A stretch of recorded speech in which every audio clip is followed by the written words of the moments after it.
So hey guys, welcome again to the channel. Second lecture आपके किस topic पर? Sets पर। ठीक है, और इस टॉपिक का पूरा मतलब आज का जो बोर्ड हम लोग बढ़ने वाले हैं वो है बेसिकली टाइप्स ऑफ सेट्स पर। ठीक है, kinds of sets, types of sets, basically इस पर। एंड एक और इम्पॉर्टेंट जो इसमें टर्म यूज करने वाला हूं वो है आपका कार्डिनल नंबर। ठीक है, तो ये कुछ terms, types of sets and cardinal number I will be using in this given lecture. ठीक, तो आप लोग ने पहला लेक्चर देखा, उसके एग्जांपल्स भी उसके साथ साथ देख लिए, वो पार्ट हो गया खत्म। तो अब हम लोग को ये पता लग गया what is roster and what is set builder. But in general मैं हमेशा रिकमेंड करता हूं कि रोस्टर ही करो, क्योंकि रोस्टर ना सिंप्लिसिटी है यार, अंडरस्टैंडिंग आसान है रोस्टर में, जबकि वहीं पर अगर हम लोग बात करें सेट बिल्डर में तो थोड़ा सा कॉम्प्लेक्स बन जाता है। तो इसलिए रोस्टर को हम लोग ज्यादा यूज में लाएंगे, पहले से ही क्लियर। तो स्टार्ट करते हैं आज का लेक्चर। और आज का लेक्चर जो स्टार्टिंग वाला पार्ट है, स्टार्ट ही मैं कार्डिनल नंबर से कर रहा हूं, टाइप्स ऑफ सेट से नहीं कर रहा। क्यों? क्योंकि ये एक ऐसा टॉपिक है जिसके ऊपर आधे से ज्यादा चीजें डिपेंड करती है। ठीक, तो कार्डिनल नंबर है क्या? कार्डिनल नंबर से इसका मतलब कहीं ना कहीं काउंट। ठीक है, नंबर्स से डील करने वाले। तो कार्डिनल नंबर का मतलब क्या होता है? Number of elements in set. समझ में आ गया? तो ये कार्डिनल नंबर बेसिकली मुझे ये बताता है कि मेरे सेट के अंदर कितने एलिमेंट्स हैं। जैसे कि let suppose I have a set ए,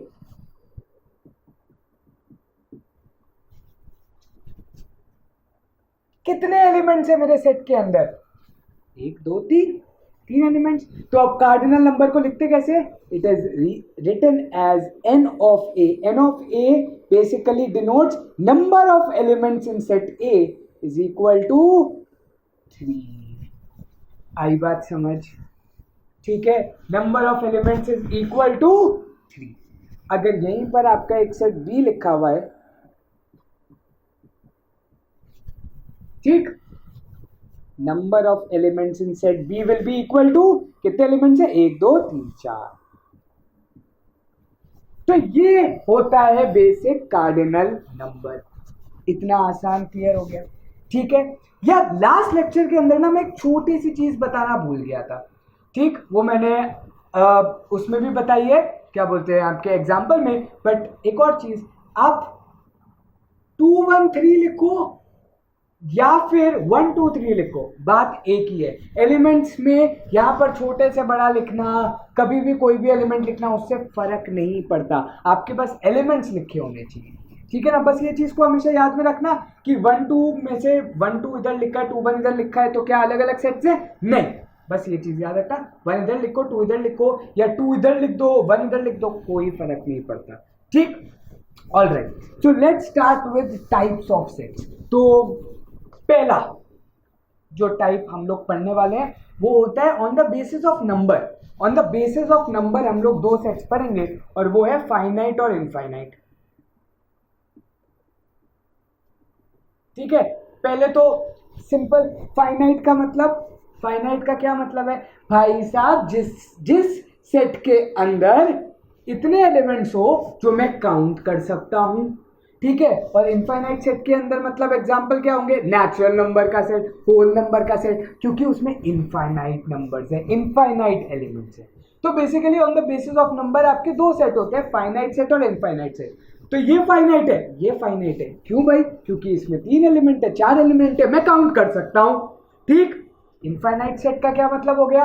कि जिसके अंदर इनफाइनाइट एलिमेंट्स प्रेजेंट है, इन्फिनिट, इनफाइनाइट, जैसे भी प्रोनाउंस होता है। ये on the basis of number था। बट इससे पहले जो सबसे इंपॉर्टेंट आपको सीखना चाहिए था, जो मैंने नहीं बताया, वो होता है आपका सबसे important empty set, null set, या फिर वॉइड सेट।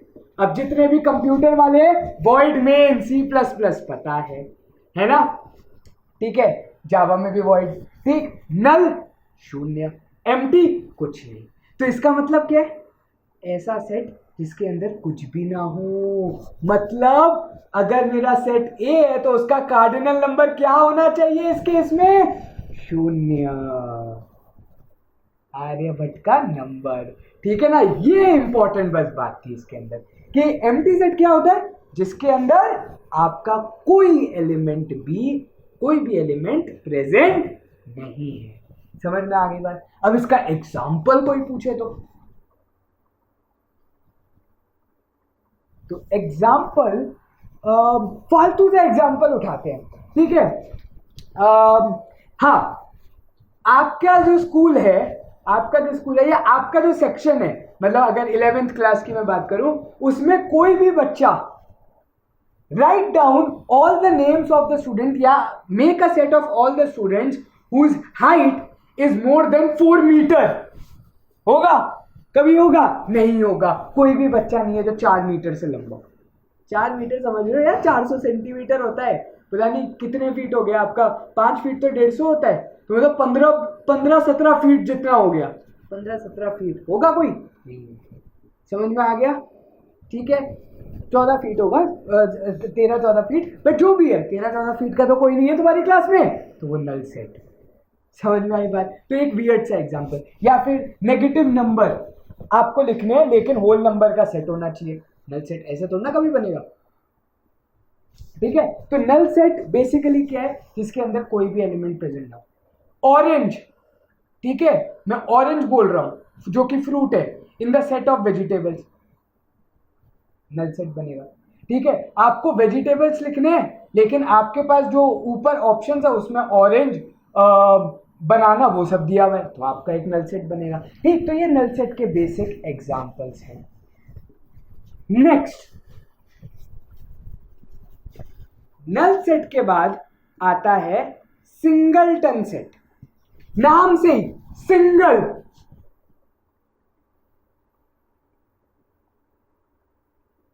जिसका कोई ना हो, अकेला जिंदगी व्यतीत करने वाला। ठीक है, हम जैसे लोग। ठीक, तो सिंगलटन सेट। सिंगलटन का क्या मतलब हो गया यार?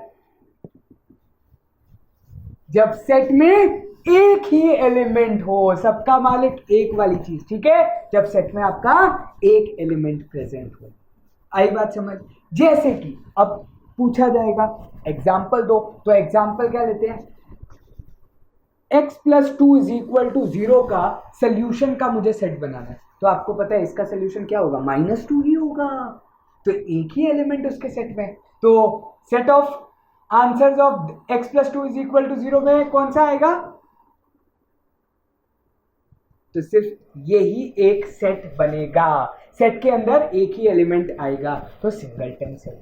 ठीक है, now the important part is, जो कि मैंने मिस कर दिया, वो था एम्प्टी सेट को रिप्रेजेंट कैसे करते हैं। अरे भाई, उस सेट में कोई एलिमेंट ही नहीं है, तो एम्प्टी सेट को रिप्रेजेंट ही ऐसे करते हैं, 2 कर्ली ब्रेसेस ये बना दिए। या फिर एक ग्रीक लेटर जिसको हम लोग बोलते हैं फाई, PHI 5 इसको बोलते हैं। एंगल्स में यूज होता है, जनरली ट्रिगो का पार्ट है, बट वी यूज 5। इसको बनाते कैसे? सर्कल और उसके बीच में एक लाइन। ठीक है, तो 5 also represent an empty set. तो A is an empty set, you can write as A = 5 अगर आप एम्प्टी सेट को रिप्रेजेंट करना चाहते हो तो। ठीक है, तो अभी तक हमने कितने सेट्स पढ़ लिए? एम्प्टी सेट जिसमें कोई एलिमेंट नहीं, सिंगलटन सेट जिसमें एक एलिमेंट, फाइनाइट सेट जिसमें आप काउंट कर सकते हो एलिमेंट्स को, और इनफाइनाइट सेट जिसमें आप काउंट नहीं कर सकते। तो एक तरीके से 4 हमने सीख लिए, 4 टाइप्स ऑफ सेट्स हमने सीख लिए। अब हम लोग सीखने वाले equal sets and equivalent set. नाम क्या है? Equal and equivalent. नाम से आप लोग को एक चीज समझ में आ रही होगी, equal is something like congruent, equivalent is something like similarity. समझ में आई बात? Equal is like congruence of triangle, congruency पढ़ी थी, and equivalence is similarity of triangle. तो नेक्स्ट 4th और 5th पार्ट आपका क्या होगा? Equal sets and equivalent sets. अब दोनों में क्या डिफरेंस है ये समझते हैं। तो कॉन्ग्रुएंट, कॉन्ग्रुएंट का क्या मतलब मैंने आपको बताया? ओवरलैपिंग। ओवरलैपिंग अर्थात अगर A एक सेट है 1 2 और B एक सेट है जिसको आप सेट बिल्डर में लिख रहे हो, x is such that x square minus 3x plus 2 is equal to 0। तो भाई साहब जरा ध्यान दो, अगर इसको मैं रोस्टर में लिखूं, क्या इसके भी सोल्यूशन 1 और 2 है? तो इक्वल सेट्स बेसिकली क्या हो गए?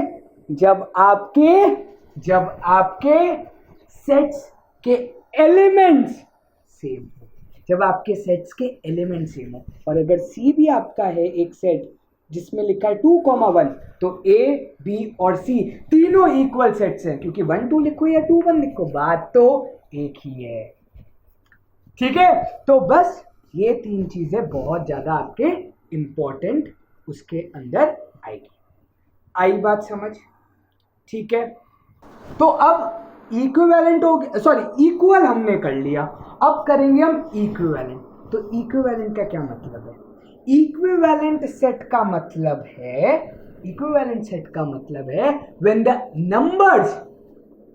when the cardinal numbers of both the sets are equal।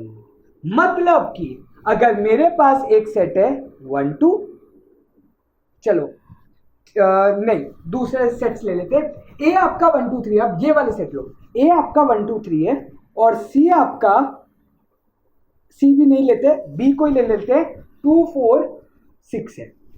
Can I say that N A is equal to 3? Yes. Can I say N B is also equal to 3? Then A and B are equivalent sets. ठीक है, then A and B are equivalent sets. जब उनके cardinal number same हो तो उनको हम बोलते हैं इक्विवेलेंट सेट्स। अच्छा, जिनको भी इसकी डेफिनेशन लर्न करनी है, इन सब की डेफिनेशन डिस्क्रिप्शन में रहेगी, तो प्लीज वहां से आप लोग डेफिनेशन लिखना चाहो तो लिख लो, मेरा काम है अभी समझाना। ठीक, तो इक्विवेलेंट सेट्स कौन से हुए? जब आपका कार्डिनल नंबर दोनों सेट का क्या है? सेम है। अब क्वेश्चन ये आता है, does all equal sets are equivalent? क्या सारे इक्वल सेट्स इक्विवेलेंट होते हैं? जी हाँ होंगे। क्यों भाई? अरे इक्वल सेट है मतलब 1 2 लिखा है 2 1 लिखा है, मतलब ये इक्विवेलेंट भी तो है, क्योंकि इसमें 2 एलिमेंट, इसमें 2 एलिमेंट, नंबर ऑफ एलिमेंट्स तो सेम है।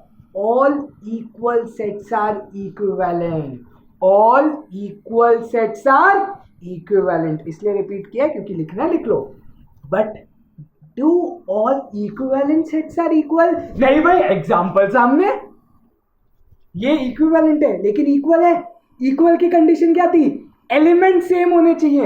एलिमेंट सेम नहीं है बका, समझ में आया? एलिमेंट सेम नहीं है, तो ये कौन से हुए? ये सिर्फ इक्विवेलेंट हुए, बट ये इक्विवेलेंट और इक्वल दोनों हुए। ये इंपॉर्टेंट, आई होप ये क्लियर हुआ होगा इक्वल और इक्विवेलेंट में डिफरेंस। ठीक, तो 5 एक तरीके से 6 टाइप हो गए। और जो बचे हैं मुझे याद आ रहे हैं यार, भूलने की बीमारी तो तुम्हें पता है मुझे, ठीक है ना? कुछ नहीं होता तो एग्जाम्पल सेट में मैं इसको कवर कर देता हूँ। लास्ट मेरे हिसाब से 2 बचे, ठीक है? Overlapping sets and disjoint sets. ठीक है, डिसजॉइंट मेरे हिसाब से ये 2 बचे हैं, और भी अगर बचे होंगे, अगर दिमाग में आएगा तो obviously I tell you, but overlapping and disjoint ये भी बहुत इंपॉर्टेंट पार्ट है। ठीक है, now what do you mean by overlapping sets? Overlapping sets मतलब जिनके में एक एलिमेंट कॉमन आ रहा हो, ए और बी ओवरलैपिंग है। क्यों? 2 2 दोनों में कॉमन है, समझ में आया? ठीक है, 2 2 दोनों में कॉमन है, इसलिए वो क्या हो गए? आपके ओवरलैपिंग सेट्स हो गए। समझ में आई बात? ठीक है, तो अगर मैं एक और एग्जांपल लूँ तो ए अगर मैंने एक सेट लिखा है ए बी सी डी का, और बी अगर मैंने सेट लिखा है बी सी डी ई का, तो ये दोनों ओवरलैपिंग है, क्योंकि बी भी आ रहा है कॉमन, सी भी आ रहा है, डी भी आ रहा है। सारे एलिमेंट कॉमन होने की जरूरत नहीं है। अगर एक एलिमेंट भी कॉमन हो तो वो ओवरलैपिंग सेट्स में होगा। तो क्या सारे इक्वल सेट्स ओवरलैपिंग होते हैं? जी हाँ, क्योंकि सारे एलिमेंट्स कॉमन होते हैं। समझ आई बात? ठीक। तो यार ओवरलैपिंग में अगर एलिमेंट कॉमन है तो डिसजॉइंट, इंग्लिश में जाओ, डिसजॉइंट मतलब मुझे जॉइंट आपसे नहीं होना, नहीं मिलना आपसे। ये हटाओ, ये हटाओ और ये हटाओ। Let B be a set जिसमें सिर्फ ई लिखा है। A B C D a set है। ए और बी में क्या कोई भी एलिमेंट कॉमन है? इसका मतलब ये क्या हुआ? इसका मतलब ये क्या हुआ? डिसजॉइंट सेट हुआ। क्या हुआ? डिसजॉइंट सेट हुआ। ठीक है। तो ये बेसिकली आपके इंपॉर्टेंट, ठीक है, टाइप्स ऑफ सेट्स हैं। वापस रिपीट करो। फाइनाइट जिसके अंदर आपके काउंटेबल एलिमेंट्स प्रेजेंट हो, infinite number of elements present हो।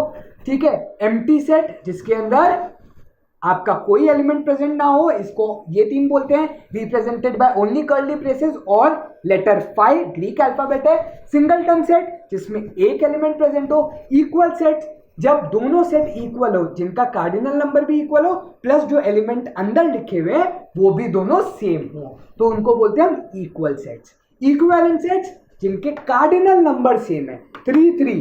ठीक है। ओवरलैपिंग सेट जिसमें एक एलिमेंट कॉमन है तो ओवरलैपिंग, और डिसजॉइंट जिसके अंदर कोई भी एलिमेंट कॉमन नहीं है। यार ये पूरी जगह बच गई। ठीक है, कोई दिक्कत नहीं है, हम लोग आगे वाले लेक्चर में आगे कंटिन्यू करेंगे। ठीक है। तो विद दिस आई होप ये टाइप्स ऑफ सेट्स आपको क्लियर है। सबसेट का एक अलग ही पूरा वो बनेगा, मैं अभी सबसेट इसके अंदर डालना नहीं चाहता। Subset, proper subset, improper subset, power set, उसका एक स्पेशल अलग से एक वीडियो आएगा क्योंकि वो सबसे इंपॉर्टेंट टॉपिक है। ठीक। So with this guys we end this lecture up. I hope इन सबको आपको मतलब पता लग गया होगा। ठीक है। एग्जाम्पल्स हम लोग करने वाले हैं टाइप्स ऑफ सेट्स के, वो आप लोग देख लेना। The most important part is what, कि इसकी डेफिनेशन डिस्क्रिप्शन में वो देख लेना। ठीक है। जिसको भी कहीं पर भी कुछ भी डाउट हो वो देख लेना। ठीक। Thank you for watching. See you in the next video. जो भी होगी मैं एक बार टॉपिक रेफर कर लूंगा जैसा भी है। ठीक है ना। So thank you for watching. Stay negative. शब्बा खैर। Bye bye. See ya. Thank you.